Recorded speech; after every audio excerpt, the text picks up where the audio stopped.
I'm Dr. Elizabeth Edgerly. I am the Chief Program Officer for the Alzheimer's Association, and it's my pleasure to be here today to moderate our panel this morning, the Modern-Day Caregiver Cutting-Edge Technology to Make Life Easier. As we were planning this panel, we realized that the idea of covering technology for caregivers was a bit daunting. You think about how many different types of products, services, resources could be available for caregivers. And so we decided, well, we can't do everything, so we'll showcase some local companies, some products that we're excited by that are in slightly different areas, some very different, and let those experts in that area share their ideas with you and talk to us about what are some of the things to consider when looking at technology before you purchase it, for example, or when you're trying to find something that's helpful. So as we were talking about these ideas, people were saying, well, you need to talk about GPS locator technology, and you need to talk about financial websites and resources there, and there was this huge long list of things we could talk about. And so my goal here, before we get started with our guests on the panel, is to give you just a snapshot of the world of technology as we see it at the Alzheimer's Association. What are we finding that's helpful for caregivers now? And what could be helpful for people with Alzheimer's and their caregivers and also professionals in the field tomorrow and hopefully the day after that. So I broke it down into 4 areas, and I imagine for each of you, when you heard the topic and you thought of technology, you thought of some of the things on this list, or you wished for some of the things on this list. So for example, the first area I have up here in blue, finances, household, and care.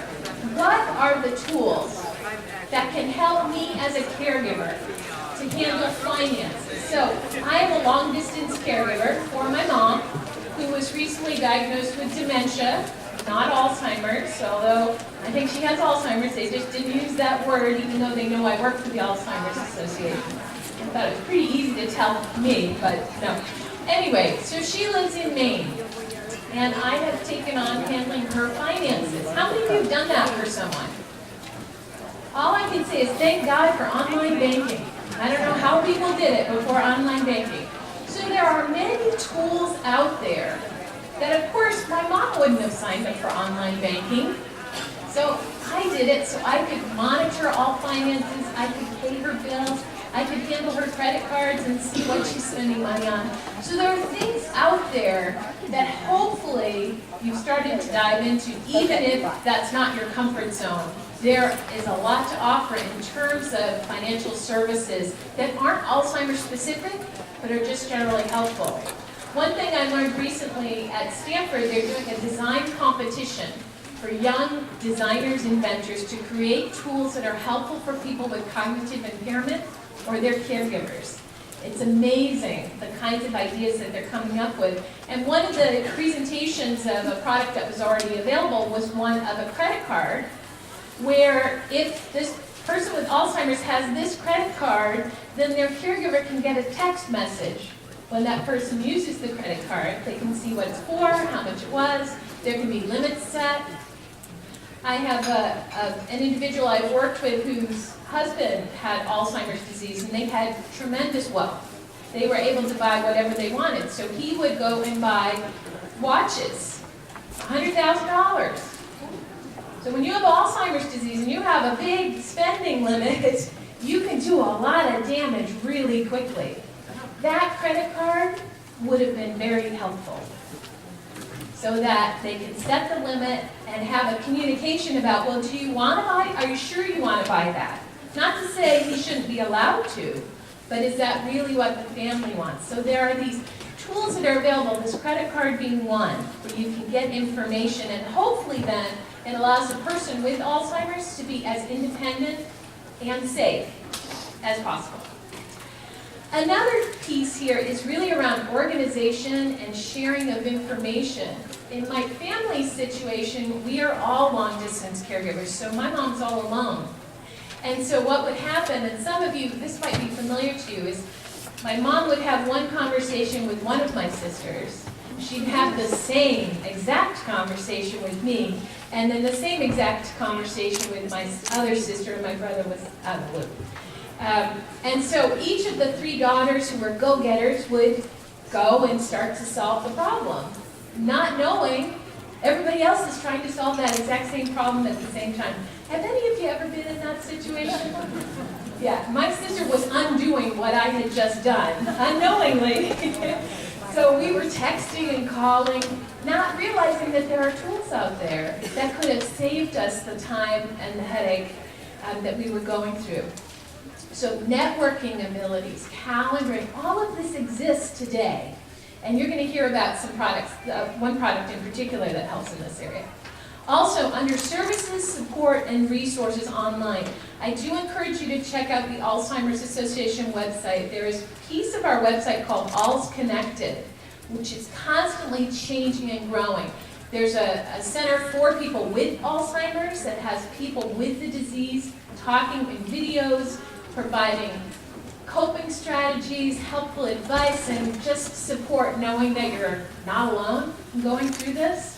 And then, as you would imagine, there's a huge portion of it dedicated to caregivers, helping those of you who are family caregivers or professionals, again, know you are not alone. This problem that you are facing, I guarantee thousands of other people have faced before you, and some of them have gone online to talk about it. It's a beautiful thing with our message boards. What I've watched is someone who puts out their first little inkling of, hey, my mom was just diagnosed, I feel overwhelmed, what do I do? And within seconds, it seems, people immediately respond and say, it's okay, it's going to be all right, we're there with you, you did the right thing by coming online, we'll get you through this. And what a wonderful thing to have access to that any time of day. So I do encourage you to check that out and look at some of the tools there for assessing needs, getting information, services, hiring and managing help can actually happen. We'll talk with Sherwin when he presents on CareLinks, which is a website specifically designed around in-home care. So the web and tools exist to help with that. The other areas that I'll just touch very briefly on, safety, independence, and health. So this is a major area, and again, locator technology, usually that's the first thing that comes to my mind when I think of technology for Alzheimer's. I wish we had more to offer. There are products available. The Alzheimer's Association has locator technology. It's called a pocket finder. It's a little smaller than an iPhone. It's like a pager, for those of you who remember pagers. It's like a pager. You have to have it in your pocket, though. So I'm sure none of you ever leave behind phones and walk out the door, right? And imagine if it's a person with Alzheimer's who has to make sure that they have that in their pocket. There are some watch technologies. There's also shoe locator technology. That's my personal favorite. You're not going to leave home without your shoes, although women, I don't know if we would choose that particular pair of shoes over other shoes if there were options. But having something that's just part of what the person does is really what I think we need when it comes to locating people. But increasingly, I'm finding people with Alzheimer's using their iPhones and smartphones in brilliant ways. Find my iPhone. Find the person with Alzheimer's disease as well, if they have their phone with them. So really think creatively about how you can use smartphones if you have smartphones. And if you're thinking about, gosh, do I want to spend the money? It's just something to be aware of, that it may offer you a whole world of resources that you didn't know exist. We'll be talking about issues with medication and how you know whether someone's taken a medication. There are products like pill dispensers, but Arna on our panel will talk about some amazing new technology. So there are things out there, and we can help you try and figure out what's there that might be helpful for you. And last but not least, there are many, many apps and websites and resources around self-care, wellness, and just plain fun. I mean, Angry Birds and Candy Crush can waste a lot of time, but it can also be a nice break sometimes to have a game that takes your mind off of what you're dealing with. And so I do encourage you to check out some of the kinds of new resources, and we have a handout in your packet from the Alzheimer's Association, and also Family Caregiver Lines at their table has a handout of the kinds of websites, apps, and other services, especially in this area. things that can help with mindfulness training, music therapy, activity programming, all of that is available. So with that, I'm going to introduce our panel, and we're going to have each of them come up individually and present a bit about the product and the company they work for and give us an idea of what their invention or app or website can do. And then we'll have them all come up together and we'll talk about what are the things to consider when purchasing or trying to find help for a particular problem. So I will introduce them all at this point, but I'm going to have them come up one at a time. All right. So our third speaker, I'll introduce first, and Rajiv Mehta will come up in just a moment. Rajiv is a strategy consultant with a focus on technologies that empower people to better understand and manage their health. He is the founder of Unfrozen, an app for family caregivers, and that's what he's going to be sharing with us today. He's a board member of Family Caregiver Alliance and co-organizer of the Quantified Self, a global movement of people using and creating tools for self-tracking and self-learning. Previously, he worked at NASA, Apple, and Adobe, and he studied at Princeton, Stanford, and Columbia. So we'll be hearing from Rajiv in just a few minutes. Our second speaker is Arna Ionescu. She is the Vice President of User Experience at Proteus Digital Health, where she leads a team that is transforming Proteus's ingestible and wearable sensors. Now, I did just say that, ingestible. You can swallow the sensor, so she'll be talking about this. She focuses on these wearable sensors and turning them into solutions that help people live healthy lives. Previously, Ms. Ionescu spent 7 years at Global Design and Innovation from IDEO. She founded and built the Connected Health domain, working with clients across all areas of healthcare to develop award-winning products and services that leverage technology to facilitate healthcare delivery. This really is the future, looking at how technology is going to further compliance and wellness within the healthcare setting. She teaches at Stanford and California College of Art and speaks frequently at industry conferences. Her background's in computer science and human-computer interaction. She has a master's at Stanford and a bachelor's in computer science and dance from Princeton. So we'll be hearing from Arna in just a moment. And our first speaker, who's going to come to the stage and share his product with you, is Sherwin Sheik. And Sherwin, let me grab your bio here. Sherwin founded CareLinx. It's Care and L-I-N-X is the name of the company, specifically to solve many of the problems his family endured while struggling to manage home care for his sister with multiple sclerosis and his uncle who had ALS. CareLinx is a nationwide professional caregiver marketplace that is disrupting, and this is quite a word, disintermediating, I don't know what that means exactly, but you'll tell us, the in-home care industry. Prior to CareLinx, Sherwin worked and invested in the healthcare industry for over 12 years. His professional experience is very diverse, ranging from biopharmaceutical industry, healthcare investment banking, and also as a healthcare investor in a $900 million hedge fund. So join me in welcoming our first speaker to the stage, Sherwin Sheik.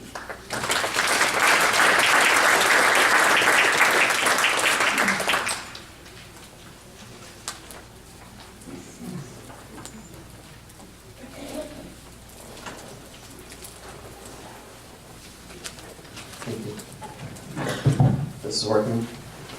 Appreciate everyone giving me the opportunity to speak, especially the Alzheimer's Association. It's a real honor and privilege just to be able to talk about CareLinx and then also share a little of my story of why I founded the company.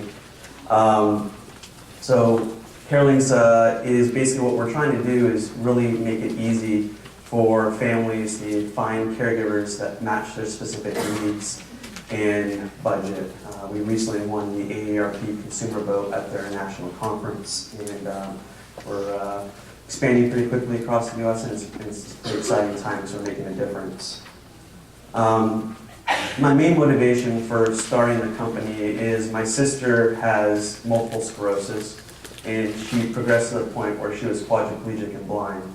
And my uncle had ALS, Lou Gehrig's disease, and required 24-hour care 7 days a week. Really saw the extremes of what families go through, especially when they live long distance and need to find an appropriate caregiver. But then also, if they just can't afford a traditional agency, where do they go? And the struggles that a lot of families, such as my own, had to just figure out how to navigate the entire process. And that's really what the motivation was for me to start the company. I mean, caregiving touches everyone in this room. Just at a raise of hands, how many of you in this room have had to hire a professional caregiver to take care of a loved one? So you guys understand the problem I'm trying to solve. And the problem's only going to get worse. And so what I'm really trying to do is just make it easy for families to find the right solutions, but then give them the tools to manage everything effectively. So before CareLinks, finding a caregiver is very difficult. Let me give you what happened with my family. My sister was down in Northridge Hospital. She was in there for 6 months, and then when she was discharged from the hospital, she was 26 at the time. We were given two solutions: put her into a home or find her home care, and here's a list of resources in your area, and let us know if you need help.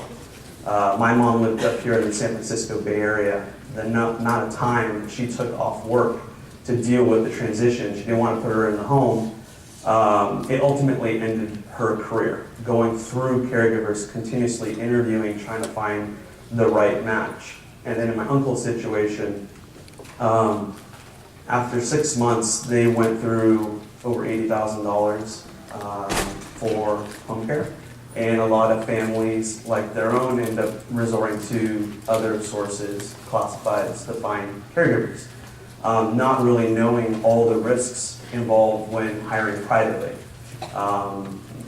And what about workers' comp? What about how to run a background check? What about taxes?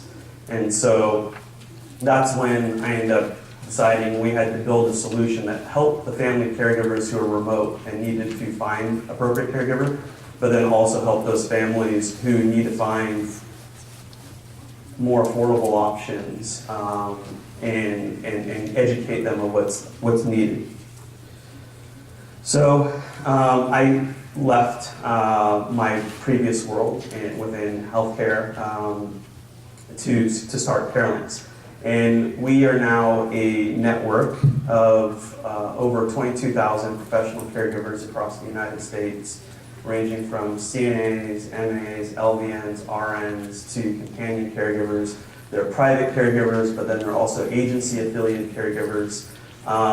My goal is to make it very transparent to families when they are looking to find the right caregiver. I'm looking for a female with 5 years experience with Alzheimer's who speaks Cantonese, who's available on Mondays and Wednesdays.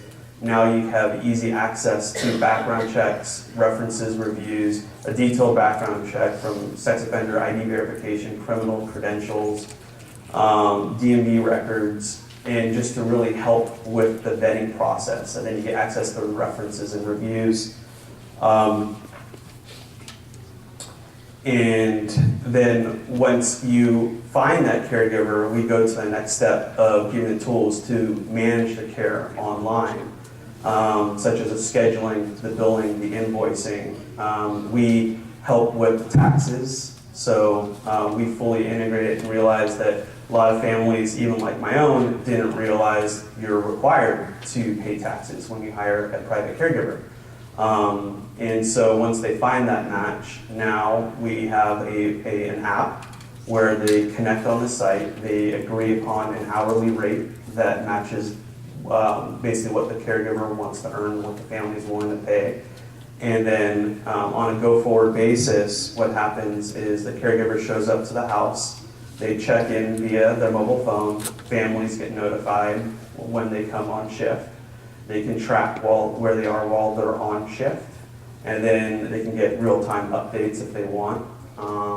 And at the end of the week, the caregiver submits their electronic invoice, family receives it, they have the ability to pay conveniently via credit or debit card online, and then we handle the payroll in the back end. So really trying to help the families become compliant. We also are able to insure and bond the caregivers. That's one thing that was a big breakthrough for us, was just trying to get that component in there, because a lot of families, when they do hire privately, expose themselves to that risk. And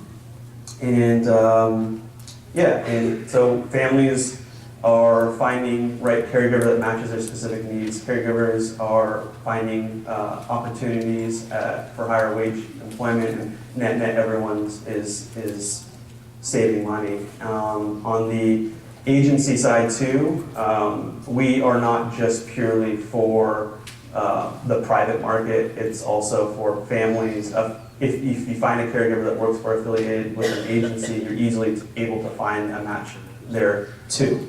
Our goal is just to build that price transparency, like, okay, how much does it cost for a caregiver in the Bay Area with 8 years of experience as a CNA? Now they can see the detailed profiles, and that's really what our goal is to increase the visibility to options.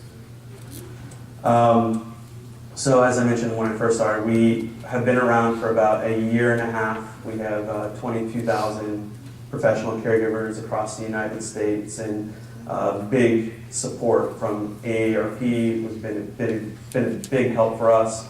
And so we're primarily focused on the coasts right now in major metropolitan cities. We've been helped over 1,000 families, and it's pretty exciting. Caregivers are enjoying working with us, and then also families.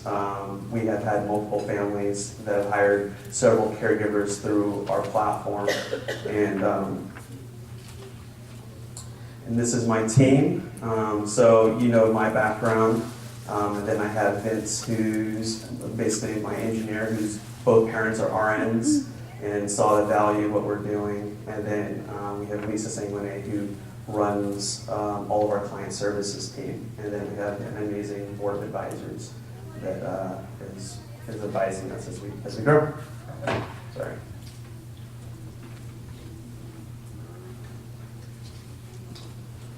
Thank you. Sorry if I was a little nervous.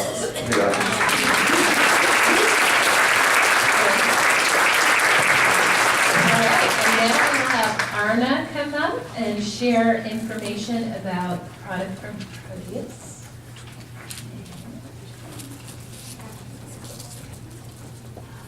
There we go. Okay. Wonderful, thank you. So it's great to be here this morning. Thank you for including Proteus on the program.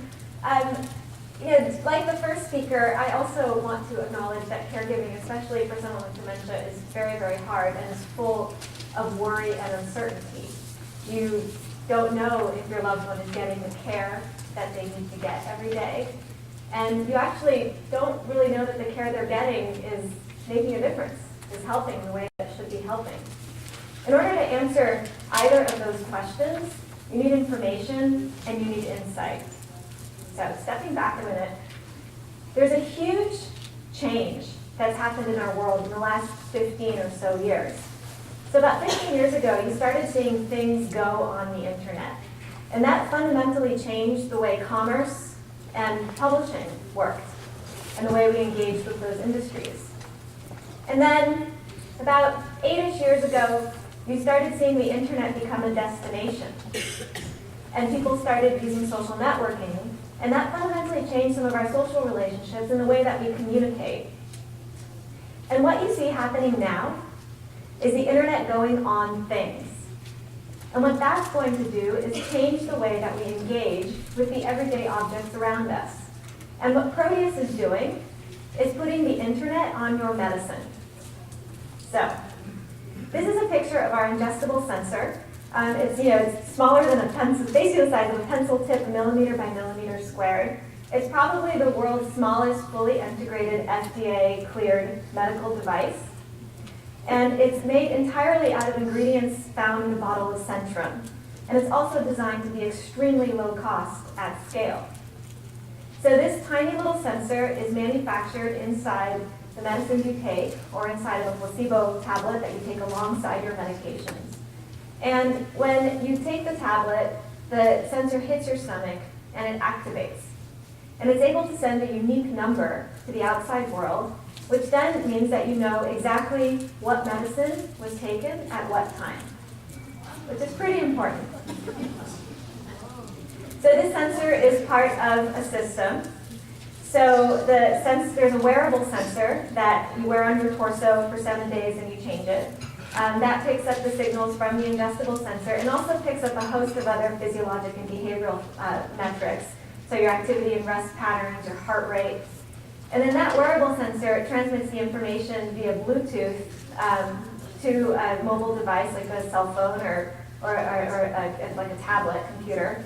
And then that gets put up in the cloud, the information is processed up in the cloud, and then presented to stakeholders like patients and caregivers and doctors in a way that is useful and helpful and meaningful. So this is an example of what the raw data, and again, this is raw data coming out of the system looks like. So on the left, what you see is a heat map showing someone's circadian rhythm. So the dark blue means that someone is lying down and really restful, and the bright red means that somebody is standing up and moving around quite a bit. The chart on the right is medication ingestion. So each dot represents when a dose was detected. And you have time of day essentially along the bottom axis. So these are two individuals. This is actual data that we collected. And both of these are elderly gentlemen in their 80s who have mild dementia. So just as a gut, which one do you think entered the hospital shortly after we collected this data? I hear a lot of twos out there.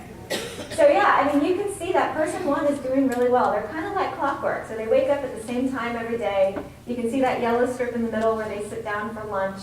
Then they're a little bit active in the afternoon. They relax in the evening, probably watching TV where you see the light blue, are up just a little bit before bed, brushing teeth, whatnot, and then they're sleeping soundly. You see that the morning dose is a little bit erratic. That's the first line. But then the evening dose, which is the second line, is perfectly vertical, which means that they basically take their evening dose exactly as they're supposed to every day. The bottom person is kind of all over the place. You're seeing them wake up a lot throughout the night. You don't really see a regular circadian rhythm to their day. Their medication taking is all over the place. You don't really see those solid timings. And that person did enter the hospital basically right at the end of this data collection period. So really interesting and really pretty cool data, actually, and really insightful. But I have a blank slide here because I think that those heat maps are about as useful to daily life and about as useful to caregivers and doctors as this blank slide. They haven't been designed, right? They're not answering the questions that you have, and there are way too much information.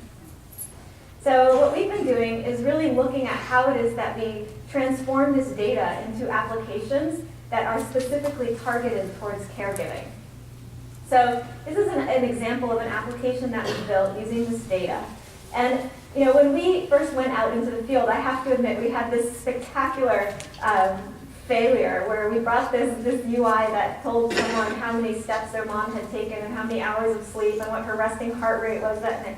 And people looked at us and they said, I just want to know if mom took her took her meds this morning and made her usual sandwich at 2 o'clock. And the numbers we were showing them did not answer those questions. And so we designed this ribbon interface, as we call it, that shows you that mom was up and about at 2 o'clock, which means she probably made her sandwich there, and it shows you exactly when she took her medication.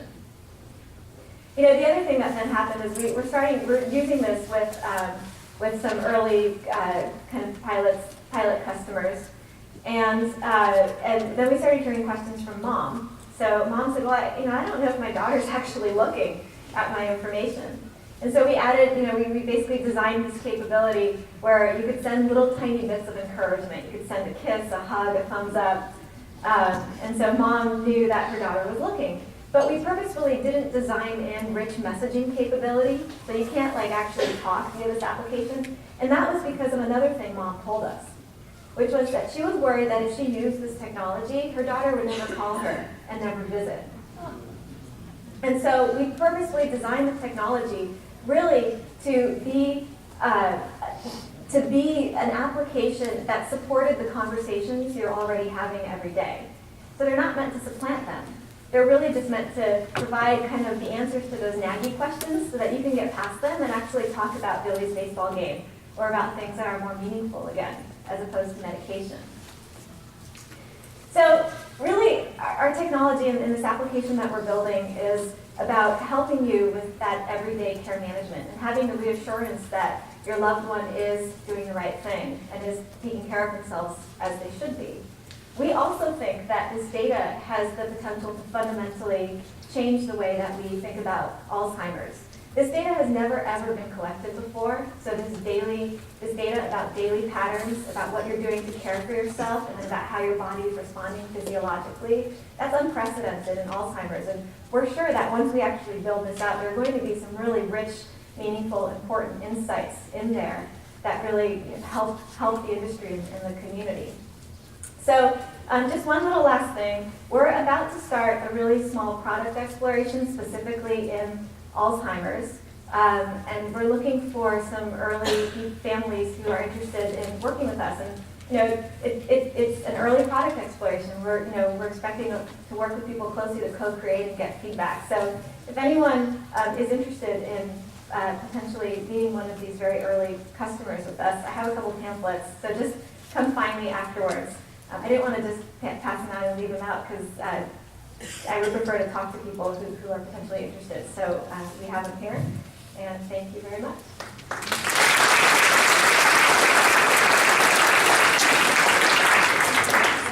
Very cool, huh? All right, and our third speaker on the panel is Rajiv Mehta, who's going to present his app called Unfrozen.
Technology is still the hardest thing to get right.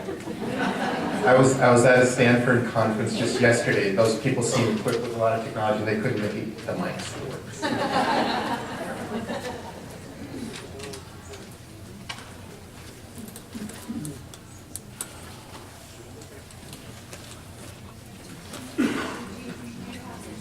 Yeah, do you want me to just... Yeah, why don't you go ahead and work on it? All right. I'll follow the slides. They're in the handout. And in fact, much of my talk is in the handout too. You didn't need to show up. So most of the time, I've given talks now sort of around the world on technology for caregivers and really the challenges that we face on a day-to-day basis to manage the care of ourselves, our loved ones, and so forth. And so it's kind of a nice change of pace when Elizabeth asked me to come and talk about my own product, because usually I'm talking sort of in generalities and sort of covering the whole field.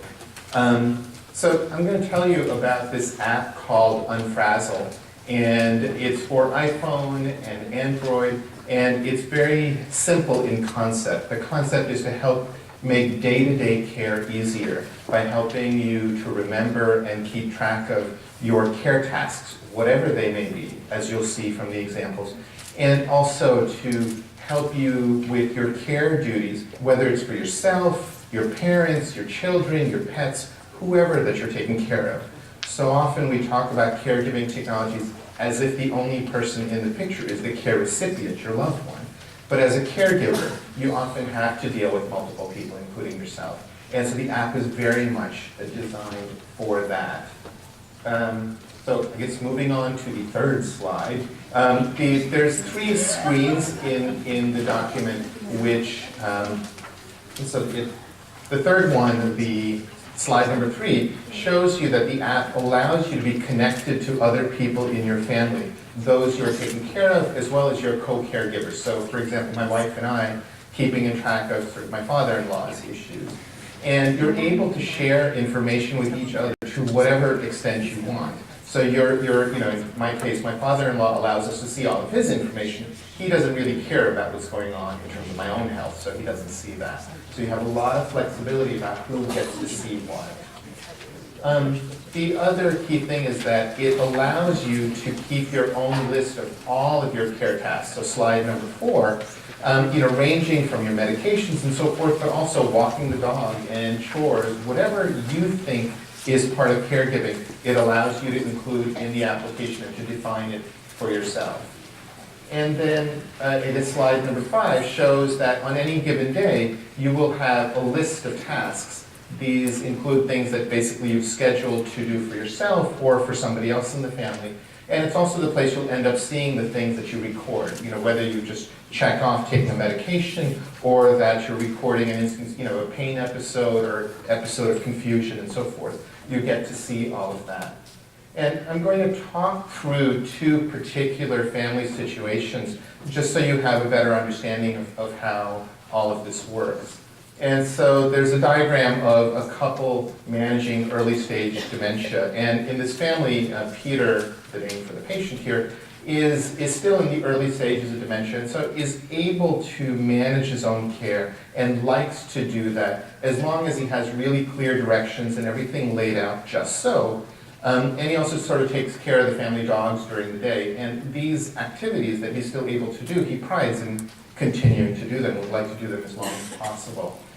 His wife, Wilma, still works more or less full-time, while of course shouldering the responsibility of caring for him and for keeping tabs on him while worrying about her own health. They also have a son, Sam, who does not live nearby, so he's not there all the time, but he would like to stay sort of in tune with what's going on so that when he needs to step in, he's not stepping in blind, he has a picture to what's going on. And so in this case, Peter, Wilma, and Sam are all using the application. So hopefully you're able to follow along with the slides. We're looking at a slide with sort of 3 images of screenshots for Peter's usage. And in this case, the user himself sets up Unfrozen. In this case, obviously, Peter's probably not doing it. It's his wife or Sam that are doing it. And so the next slide shows sort of a large picture of Peter's journals. And you see in there that these are the things Peter's doing to take care of himself. It's basically a list of his meds that he's going to get reminded for throughout the day. But you'll also see one of the items says, check Wilma's note. Wilma every day writes him a note as to what he's supposed to do, but he needs reminders to check the note. And so the application will help him do that. And so the next slide has a large screen of Peter's events for Wednesday, September 18th. And you can see that he's basically checked off taking all of his meds that morning. And then later in the day, or later in the morning, he got a reminder to walk the dogs, and he's checked off doing that. And moving to the next slide, which is just scrolling up the screen, you can see that he also remembered to feed the dogs and so forth. And that later in the day, he is going to get reminders to check Wilma's notes, to do more dog things, to take his meds, and so forth. The use of this tool for Peter is basically that it helps him remember things that are otherwise hard, and it allows him to sort of stay independent, and he hopes to stay independent for as long as possible. The next slide shows sort of Wilma's view of things, and so Wilma's journals, moving to the next slide, includes a number of things she does really for herself, which in her case, sort of simplified things. She's keeping track of her knee pain and remembering her ibuprofen that helps with that. But she also keeps a number of sort of chores and record of symptoms for Peter. So she's got a list in there about, remembering to write down his note, his instructions for the day, to lay out his clothes and so forth. But also she keeps track of Peter's moods and so forth so that she can discuss those things with his doctor appropriately. And so when we look at Wilma's events for today, you can see that she's taken her ibuprofen in the morning, she's checked off leaving him instructions and laying out his clothes. She's also made a note in his symptoms journal. And so we'll move to the next slide to see that. And in his symptoms journal, she's noted that he was irritable this morning. And these journals, as we call them, are things that the user can set up for themselves to soothe in whatever way that they like. So in this case, she's using simple text field to note the symptom and a slider scale from 1 to 5 about how serious that is. And you're always able to also just put down particular notes that you think of. So she just made a note that he's extra grouchy this morning. And in the moment, it gives her a tiny little bit of relief to say it. But more importantly, later on, when she meets with the doctor and so forth, she can look through her journal, essentially, and be able to report what's been going on. And then finally, Wilma and Sam and Peter, since they're all connected through this app, she has the ability to take a look at his information. So even while she's at work, she can look and see what has Peter checked off today. And having this window into what's going on gives her a great sort of relief. Now, it's not perfect. Sometimes Peter forgets to check off things when he actually has done it.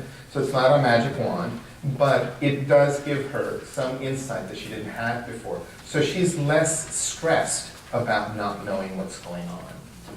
And same thing with Sam. He's able to keep an eye on what's going on so that when he comes in, he can do a better job. The other family example is very, very different. In this case, the mother is very well advanced, really requires 24/7 care, and there's a number of family members that are involved in that. There's 5 people who regularly are sort of taking turns giving her the 24/7 care. There's her son, her daughter-in-law, another family member, and 2 paid professionals who are there. And then there's a whole assortment of others who are occasionally there, kind of on a respite basis. Other friends and family who step in, occasionally, yet another professional caregiver. And one of the ways they've been managing all of this is that they've had a large 3-ring binder basically in the room where mom usually is, and people check things off and so forth. And the son finds this quite burdensome, one, because as the regimen changes from time to time, he's got to make out new sheets, make new copies, put it into the 3-ring binder. And also, more fundamentally, during the course of the day, he has no idea what's going on because, well, he's not there looking at the 3-ring binder. So as wonderful as paper is, and I'm kind of a low-tech person in my own life, there are limitations to this, and which is why Unfrazzled has proved to be really useful for them. What this family has done, moving to the next slide, is set up an account in Unfrazzled for mom. And so you can see on mom's journals, and this is actually the shortened version of it, there's just a long list of the things people do to take care of her. It includes meds, of course, but it includes the diaper changes and the meals and the changing the sheets and even unloading the dishwasher and so forth. So this is just a list of things that they do in the morning. And as you all know, if you're taking care of someone, it's not just the pills, it's everything. And moving to the next slide, which is looking at mom's events, what you can see is the way they use it is that they've listed all these things in sort of chronological order. It doesn't mean something has to be done exactly at 10 o'clock, but the son prefers things to be done in this order, and that's how they show up. And in this case, in the morning, whoever is the caregiver in charge at the moment sort of enters her name so that the son can see who's there right now. And they go through essentially the checklist of, do this, make a recording of this, and so forth. And so through the course of the day, both the caregiver knows what he or she is supposed to be doing and in what order, and the son and daughter-in-law are able to, whenever they want, see what's going on. And I'll just show you a couple of these entries to see how things are. So moving to a slide that has a large blow-up of caregiver in charge. In this particular case, the caregiver basically checked off that box and says, there's a list of the names and simply notes who the person is. And again, this helps the son and daughter-in-law keep tabs of who's doing what when. So it's a huge mental relief to know what's happening. The next one just shows an example of making a record of changing the diaper. Basically, was it changed or not? Kind of a yes or no, and really, well, how messy was it? And again, before they were doing this with a large three-ring binder. Here they can do it on the iPhone. Later on, I have an example of keeping track of meals, where just from a text field, they type in, what's been served, in this case tea and toast, and really how much did mom eat.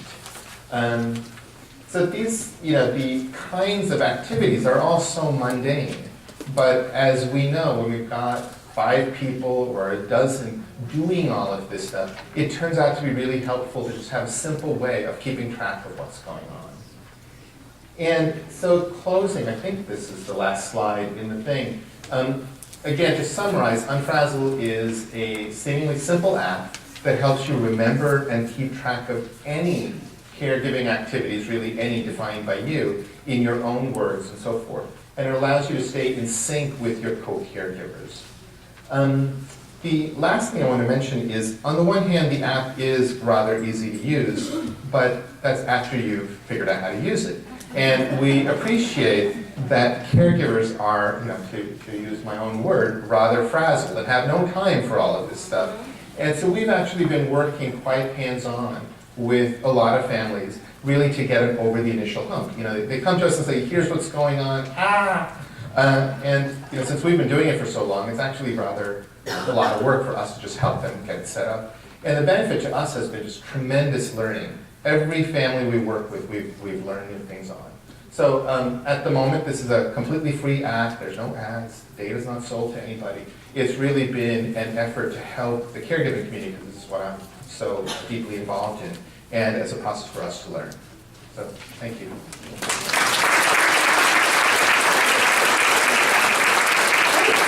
So now we're going to have our 3 panelists come up. Thank you all for sharing. It's quite a diverse group, really. Before we get started, I have some questions for them, but I have some questions for you first. How many of you use a smartphone? Okay. How many of you don't use a smartphone? That's actually more important. Okay.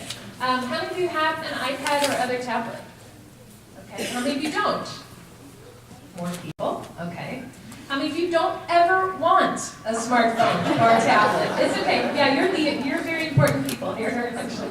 All right, I wanted to get that at this event at Stanford that I was referring to. We arranged for a gentleman with Alzheimer's disease to come before these inventors. So they were brilliant young people and not so young people in the audience trying to figure out how to help people with Alzheimer's. And the questions kept saying, well, how do you use your iPad? Which apps do you use on your iPad? The speaker's name is Duncan, and Duncan is tech savvy. He actually came from an IT background, and he actually didn't answer the question. He answered a different question. He was talking, and they'd ask him again, well, what about your iPad? How's that working for you? And he didn't answer it again, and finally, I leaned over and I said, Duncan, do you have an iPad? And he said, no, I can't afford an iPad, and I don't know how to use an iPad, and it would be really hard for me to use an iPad. So I think it's helpful just to talk about that, and I'd love to get your comments. I think, Rajiv, you kind of referenced it a little bit at the end there, where you said it's easy to use once you know how to use it, and also once you know how to use an iPhone. Right? So what are things, I guess we've got different groups of people. We have people who are savvy at using a smartphone or an iPad. And there's the world of technology for those folks. And then there are people who aren't. And what advice, what considerations would you have for those people? Should they go for it and try and learn how to use it and buy these things? Or what do you say? So, just as a practical matter, it helps that in my own family we have a range of things. My wife would pretend she doesn't know how to use voicemail if she could get away with it. So she still has an ancient phone because, well, the darn thing works. And she's only succumbed to doing text as our kids got, old enough that there was really no way to communicate with them without that. So it's helpful to have kind of the low-tech perspective as you're developing these things. But at the same time, technology can be really, really, really helpful in various ways. And from a smartphone perspective, honestly, the next time my wife needs to buy a phone, there is not going to be any choice in the matter. She's going to have a smartphone. But I would also make So I would encourage people to take advantage of all the technologies that are available. And Elizabeth and I recently had this conversation about, shouldn't you only look for free apps and so forth? And I was like, this is nonsense. If it makes a difference in your life, spend the money. Just yesterday in the New York Times was an article about how hospitals are charging us $50 for a $1 Band-Aid. And in context, spending $300 on a smartphone, might be the smartest and cheapest investment you make in caring for yourself. At the same time, the other thing I would mention more from sort of the side of folks that are trying to make a difference is that it's unrealistic to simply give caregivers a list of useful things. Or to say, go to the App Store, there's 20,000 apps for care, and so forth. We don't have the time to go look for these things or to figure out how to use them. And so one of the challenges we on, so to say, the support advocacy side of this thing is how are we going to create services, how do we create coaches that work with families to evaluate their needs and simply point them to, this is the right app for you, here will help you set up. This is a huge need that is still very new because, well, these apps are new. But looking forward, this type of caregiver support is going to be critical, helping people discover and use the tools that are available. Great, thanks. I think, could I just add Please go ahead. one more quick comment on that? So what we found in having some of our technology out in the actual world in various contexts is that there tends to be like one person in a family who's the champion of using that technology. It could be a grandson, it could be a son, it could be a cousin. There's usually that one champion.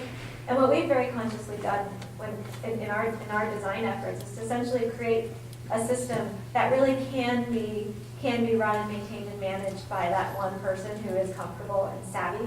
So designing it such that the person who really is phobic of the technology doesn't have to use it is a big win, right? As long as there is somebody in that family who champions and uses. Great, thank you. Sherwin, I'm curious because your product really relates to hiring, a very personal thing really, to hire someone to come into the home. What are some pieces of advice you have for families or professionals here around hiring? Absolutely. This is something that we learned just kind of going off the first question too and building off of it is that when I first designed CareLinks, I thought it would be very easy for families to go find the right match and go through the process themselves. What I learned is that we are a service that leverages technology to make it easier, but you always still need to have that human component there. And so now, whenever someone comes to the site, they're always assigned a care manager who then will essentially walk them through the process and continuously check in with them. And so technology is not really, it enables the process, but it's not the process. And that's something that we had to learn was readjust the model and realize that technology will only take you so far. In terms of hiring a caregiver, this is, when you guys all raised your hand, a lot of people here have the experience, and it's probably one of the most personal decisions you have to make because you have someone coming in your home sometimes over 20 hours a week, live in situations multiple days a week, and compatibility is absolutely critical. And that's one thing that we try to always encourage families on is now that we have the tools, you can actually go through and find someone who speaks the same language. But it's not just speaking the same language, it's cultural customs. Some families, they like their loved one wants a particular type of meal, and making sure that they're comfortable with this individual is very important. And then just making sure you ask the right questions of have you had the right experience in the past, make sure you ask for the references, and always run background checks on the caregivers to just make sure that their prior record is clean. But it's very personal, and you've got to make sure that you're asking the right questions. Great, thanks. Arna, this is a tough question, and it's really, what does the future hold from where you sit? Because your product is really unique. I've never heard of anything quite like it, and yet I'm often asked, can't we just put a chip under our skin so we could be located anywhere? Have any of you ever wondered that? they don't actually do that. You know, you think about dogs will get, its identification is not locator, but they do track animals in the wild, and they're able to do amazing things with technology, and yet they're still not quite there with people. What do you see in the future in terms of your area, or even helping people be safe and secure? So I actually think technology is going to completely disappear. And what I mean by that is that it's going to disappear from our perception. So right now, we're so new in the way that we're using sensors to capture various parts of our everyday lives that we're hyper-conscious of them. And they're these things that are very difficult and challenging. And as they become more and more embedded in our lives, and as we become more and more comfortable with them, they're going to start disappearing. And they're going to move to the background. So our perception and our experience of technology is going to go away. And what we're going to have is kind of exactly the information that we need in the right moments that we need it to deliver the kind of care that helps our loved ones have the best lives possible. So that's where I think the future's going vis-a-vis all of this technology. So we'll be tracking everybody all the time for all sorts of things, not just people with Alzheimer's or other issues. It would just be part of what we do. I think there's a potential to capture a lot of data that can be very, very useful in a lot of different contexts. Yeah, as Bill said, it's like the NSA. We are running short on time, and I did want to open it up. Yeah, Rajiv, go I just ahead. wanted to add a point to that. I think there's also just going to be an enormous change in technology for caregivers, basically because practically nothing has been done for us so far. One of the talks I've given many times this last year is titled Health Technology for the Other 99%. And I point out that the vast majority, the billions of dollars for health technology goes towards things that are going to be useful for professionals, in taking care of us and running the business of healthcare. And in contrast, for 99.99% of your lives, health professionals are not in the picture. We take care of ourselves, our families take care of us. So most of care is provided by us, but almost nothing is spent in technology for us, and that is going to change. And given that we're starting from a base of practically nothing, the change is going to be quite enormous. It'll be a challenge, I think, to sort through everything. And that was certainly my experience. I don't know how many of you have had this where you invested in something, you spent a lot of money on something to solve a problem, and then it didn't work. And I think that will be a challenge for folks. So we wanted to open it up. We don't have much time, but to see if there are any questions. Yeah, Tippy. I have more a statement than a question. About 10 years ago, I listened to a presentation on a residential care facility for the elderly in state of Washington. And they were putting chips under the skin of their clients. To identify. The dimensions. They had beautiful grounds. I mean, we saw this video of what was going on. Beautiful grounds, and the clients had the ability to wander around the grounds. But the minute they got anywhere close to the gate, the sprinklers came in. Oh my goodness. I'm going to repeat what she said. So Tippy from the San Mateo Ombudsman Program was talking about a facility in Washington State that actually did have some type of device under the resident's skin. What it would do is if they approached a gate, they had grounds, beautiful grounds, and if an individual approached the gate, it would cause the sprinklers to go on, which as an example, which is probably a very good deterrent purpose. Right. Yeah. I have issues about the ethics Yeah. of that. I have some really serious issues about the ethics. It's a question of ethics, and would we want this? Would you want this for yourself? I had an experience recently with Google. Some of my colleagues know this. On my birthday, Google, you know how it changes how it's written. It was written in birthday cake. And there was a definite generational difference where I hovered over it and it said, "Happy birthday, Elizabeth." And I went, "Ew, Google knows my birthday." And my younger colleagues were like, "That's so cool." And everyone who was about my age and up went, "Uh-oh, that's really, how did they find out your information?" And to hear Arna, that's going to be the least of it. In the future, it'll be all sorts of things. So I just want to address that. How many people in this room use a credit card? not use a credit card? We've got one who does not use a credit card. So did you know that Visa can essentially predict a divorce 6 months before it happens? That is an absolute fact. So there is a lot of information that is out there and that is used to predict and understand things about you. And it's already here, right? And the reason we all use the credit cards is because we derive an enormous amount of value from being able to use the credit card. It significantly simplifies our monetary transactions. And so if we have tools that give you that kind of value and that give you an enormous amount of value and reason to use it, then you're going to use it because it's going to make your lives better. I wonder if Visa can predict who will develop Alzheimer's. You might. You never know. One last question, ma'am. Is there a fee for Care Links? Yeah, so it's free to completely post the job. If you find Here.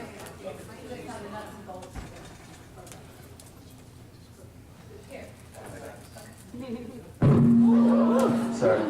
It's free for you to completely post the job and to see all the applicants. Basically, what happens is you post the job, we will then contact you to figure out if there's a better way to phrase what your needs are to get better response. And then caregivers within the community, we have thousands here in the Bay Area, will start applying and indicating how much they're willing to work for. If you want to interview someone, there's a $25 charge. And then if there's no one that you're interested in interviewing, there's no charge to you. We then provide, for you to get the bonding, insurance, tax assistance, what we do in the payroll, we charge a 15% transaction fee on top of the invoice when the caregiver submits an electronic invoice at the end of the week. So it's $25 to find the caregiver, and then to get the suite of helping on the ongoing, it's 15% on a case of service fee. On whenever a caregiver, you would receive the invoice, it tells you exactly how many hours were worked, what days were there, notes, and then you pay via credit or debit card. We will handle the payment directly into the caregiver's checking account. We charge a 15% service fee on top of it. So it's like you're the accountant. And, all right. We are out of time, and I don't want to hold you from lunch. I've done that before. It's scary to do that. So I know some more of you have questions, and our panelists hopefully can be here to answer questions. But thank you all for your attention. Thank you to our panel. Let's give a round of applause.